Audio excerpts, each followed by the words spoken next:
Hello, thanks for joining me on Strictly Money at the News Forum, where all voices matter. I'm Saijal Patel. If you live with a disability or care for someone who does, you are likely facing unique financial challenges. Well, that's where the disability tax credit may be helpful. The disability tax credit is a non-refundable tax credit available to people with disabilities or their primary caregivers. Now, if you think you're eligible or you feel you may have missed out, stay put. Christine Brunsden is co-founder and CEO of Benefits2, and she joins me now to break it all down. Christine, thanks for coming on today. Thanks for having me, Saijal. So maybe we'll start with what is a disability? What's considered a disability? And I ask that because I think a lot of people have misconceptions of what it is. That's a loaded question, and it has a long answer to it, because I think when we talk about what a disability is with people tend to think it's a wheelchair. Mm-hmm. And that is, while that is one disability, it is certainly not an exhaustive list of disabilities. And if we run through the criteria of what qualifies someone for this credit, it's actually inappropriately named. It should be called I have an impairment which keeps me from performing my activities of daily living. Yeah. Right. So it could be the impairment credit. I don't know. Anyway, when we talk about it, it has several different broken down areas. So one of those areas is walking, right? Mm-hmm. If you are unable to walk 100 meters, or you have to take multiple rests while walking, or it takes you 3 times longer, and you're really judged in all areas, whether it's walking or otherwise, against someone who's the same age as you with no impairment. So 3 times longer, cannot walk without rest periods, or at the end of that 100 meters, you're in such pain that you can't carry on. Makes perfect sense. Christine, what about the mental side of it? Mental functions would be the next biggest area. Yeah. And it's broken down into a number of different components.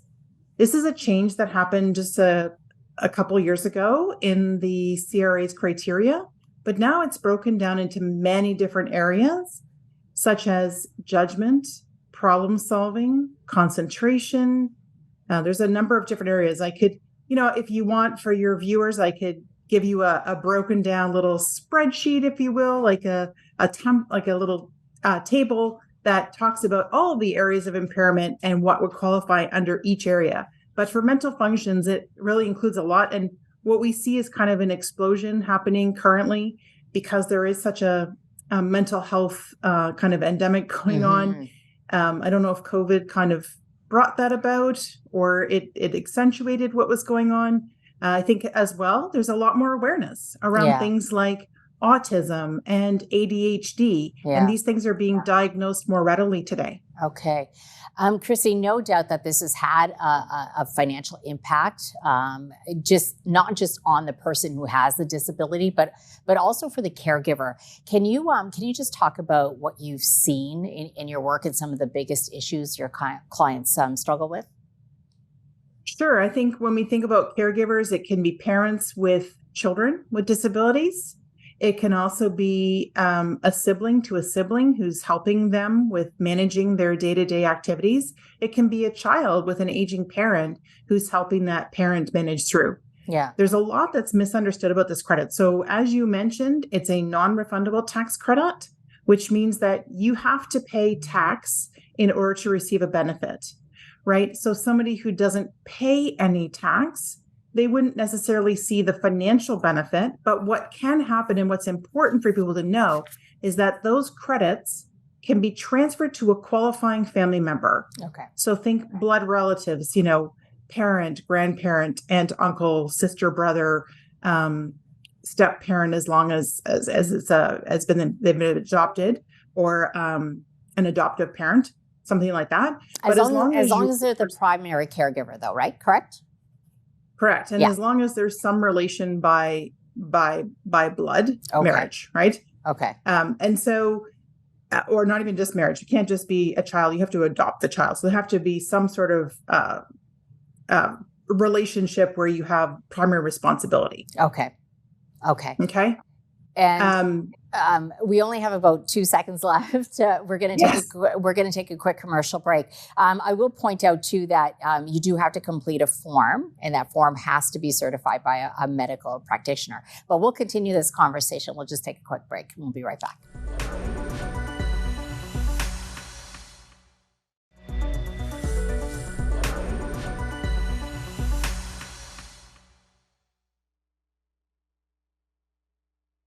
Welcome back. Christine, we've been talking about the disability tax credit and just the process in claiming it.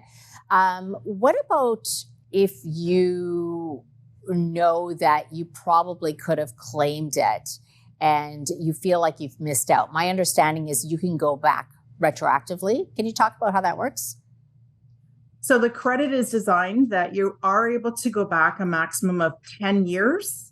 So if you've qualified for this for a number of years and you think that, oh gosh, I probably qualified quite a number of years ago, you can still go back and catch up those 10 years. You can't go anything further than 10, but 10 is the maximum allowable. And then once you get your approval, you can go back, and then you can also transfer those credits to a qualifying family member for that 10-year period. And as well, if you have a child with a disability, there's the child disability benefit. Yeah. That you can also get caught up on, and that's retroactive as well. Okay. Now, one of the complaints that I have heard, Christine, is that the application process is long and it's onerous and it's costly. And some people feel like it's designed to actually prevent them from applying. I want to get your thoughts. What's been your experience? So that was my experience. That's how I became a co-founder of this company, Benefits2, is that I struggled with getting it. I struggled with getting this credit for a family member. And I did go to what is considered a promoter in the marketplace, and they take a large percentage.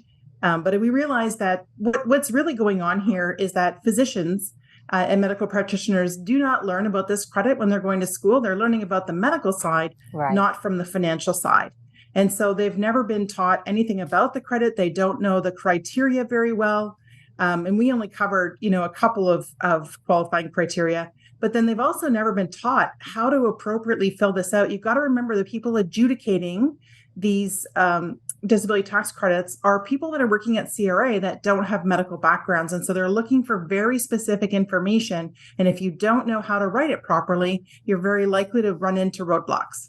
Yeah, because you actually have to get CRA's approval to claim this, don't you? Correct. Any thoughts on how to make the process more accessible?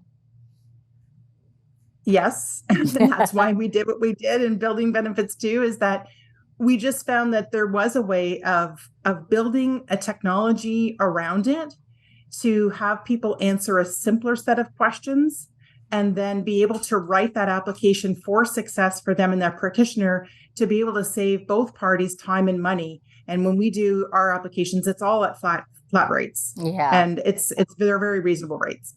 And I think, it's so important to advocate for yourself as well, right? So when you have that awareness of, hey, maybe I do qualify for this, to actually advocate with your doctors, because they may not see that. I would love Canadian corporations to actually pick up and say, hey, we'd love to actually introduce this to our employees to understand, so that they can understand if they qualify or not, because there's so many things that qualify, and so many of them will be caretaking for aging family members. They need to know about it for their family members as well. Yeah. Christine, I want to circle back to the financial hardships that people do face, because they do when they have disabilities. So what is your advice on how they can sort of better prepare for the financial resilience, especially because you work with so many people, and I'm sure you've seen success stories as well? We have, and there's quite a number of them, whether it's yourself or whether it's a family member. Just give you an example, working with a young mom, and she was getting some support from her family with 2 children with disabilities. And what she was able to do is get the credit, transfer the portion that she was not able to use to a qualifying family member, and then they caught her up on her son's child disability amount as well, which meant that the entire process brought a little over $20,000 back to that family to be able to help them with additional treatment and future assessments, these kinds of things. Oh, that's amazing. You wouldn't think about that sort of impact, would you? No. No. And it's very powerful. And the disability tax credit, I look at it like Pandora's box. Once you have your approval for that, it opens the doors to so many other things. Well, yeah, you had to think about, being able to provide, if you're providing for a child and you have to go work. I mean, this gives you some perhaps relief if you have caregiving duties that you can sort of, offload to somebody. Think about a child going off to 100%. Post-secondary school. Actually, if they have a disability, it could mean more monies from the funding for post-secondary school. Yeah. It could mean more in their pocket because of that disability.